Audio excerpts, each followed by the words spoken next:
Hello, Haunted Family. Welcome back.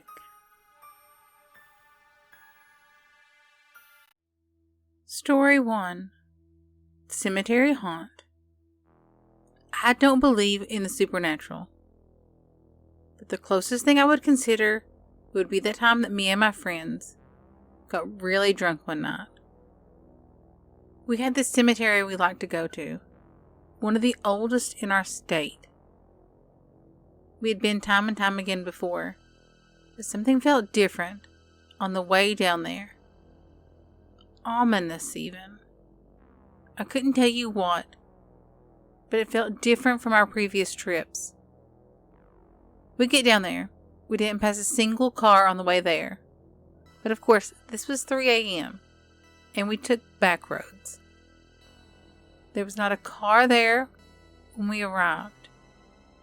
We get out of our car, and we start our adventures. Now, I had to go pee, so I unzipped, and I had my back facing the road. And then I hear something.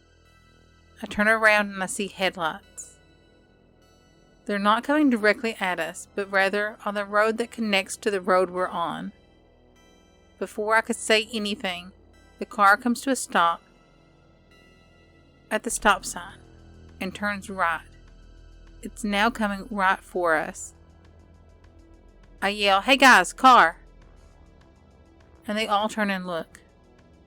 The car pulls up to the mailbox and opens it. What really freaked me out, the car was under a street light.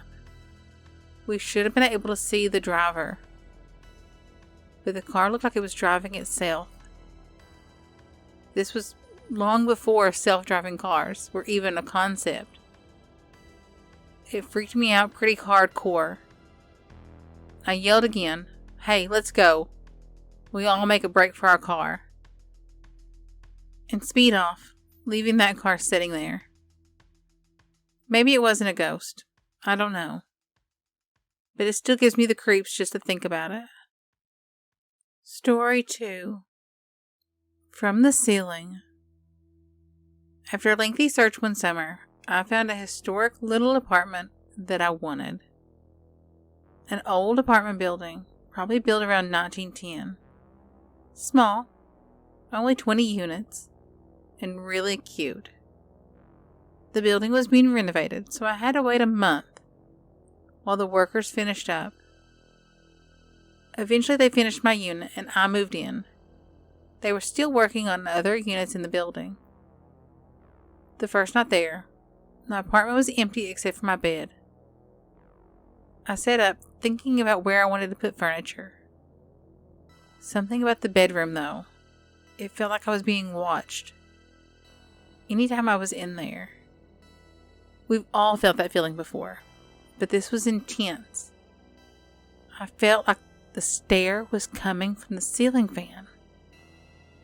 Literally hopped right up there to check the fan out, up close. Of course, there was nothing there, except the inner workings of a fan. I thought it was weird, but I wasn't concerned or anything. It didn't keep me from sleeping in that room. Probably about a month or so later, I was awoken at about 3 a.m. with my bed shaking violently. My first reaction was, it was the cat. As I slowly came to, I remembered, I don't have a cat. And then it sank in. I froze with fear. I couldn't muster the strength to get out of bed. Yep, that's me, a grown man, too scared to move. I eventually forced myself to fall asleep again. Strangely, when I woke up, I'd forgotten all about it. I kept sleeping in that bedroom without worry. A week later, it happened again. I was in deep sleep and woke up to my bed shaking violently. As I opened my eyes, the shaking stopped. And that's when the previous instance came back to me. I realize now that it's happened twice.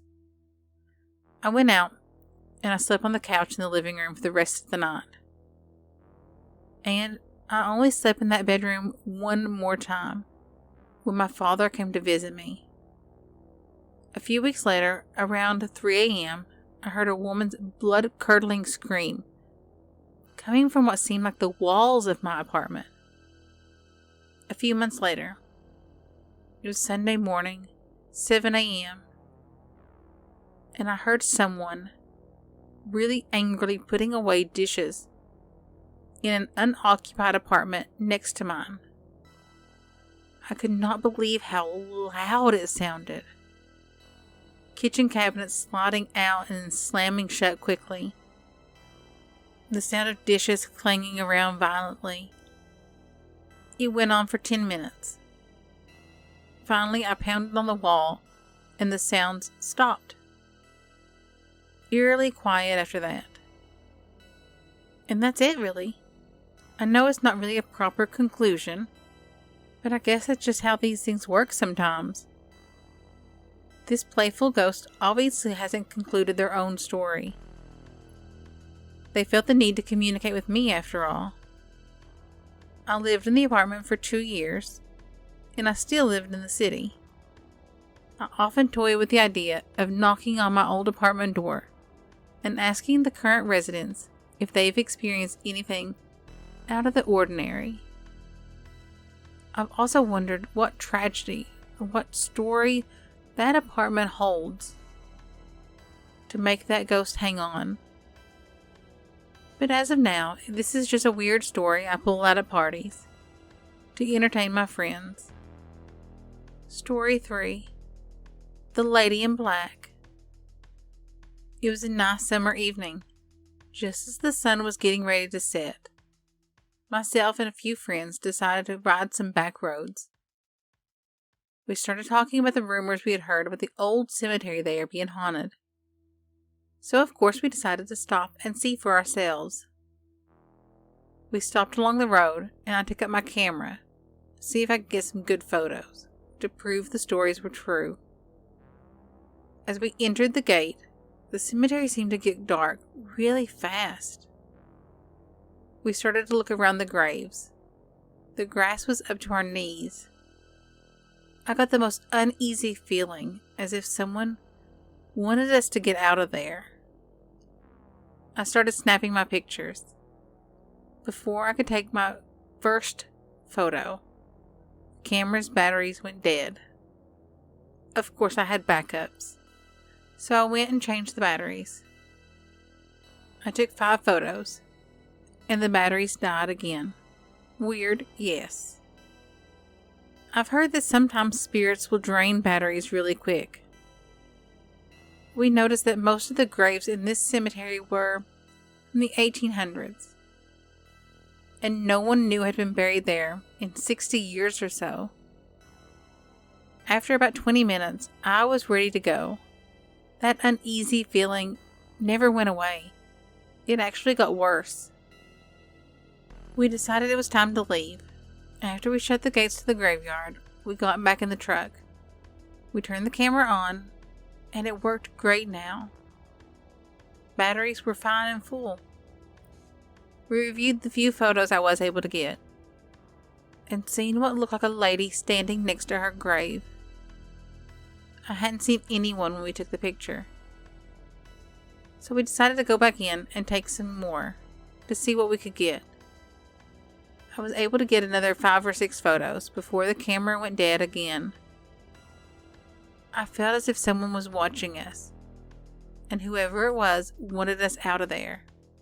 So we ran out, shut the gates behind us, got in the truck, and this time we drove away. Not a half a mile from the cemetery, we heard a loud thump that sounded and felt like a large dog had jumped in the bed of the truck.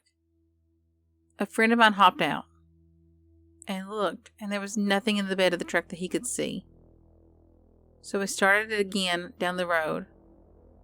Then we heard loud noises, but this time it was on the roof of the truck.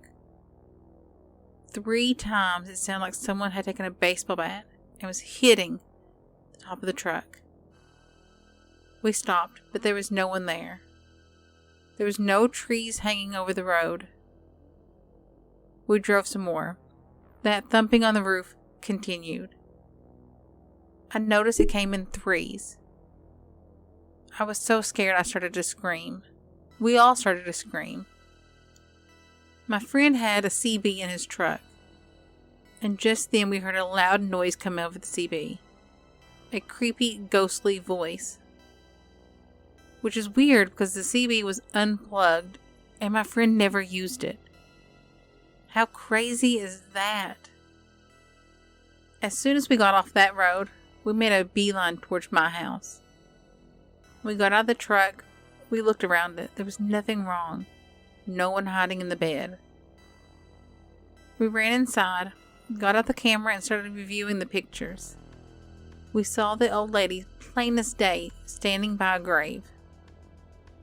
I will never forget what she looked like. In an old dress. Long and dark. It started high up at her neck, and her hair was pulled up into a bun. She was holding out one hand in the photo towards us. It seems like her soul wasn't at rest, and I hope that one day she finds peace. But we're not going back to find out. Thanks for listening. I hope you enjoyed the stories. If you did, leave me a comment down below. Hit the like button. Subscribe if you want to. And until next time, thanks for listening. Bye. Music by Carl Casey at White Bat Audio.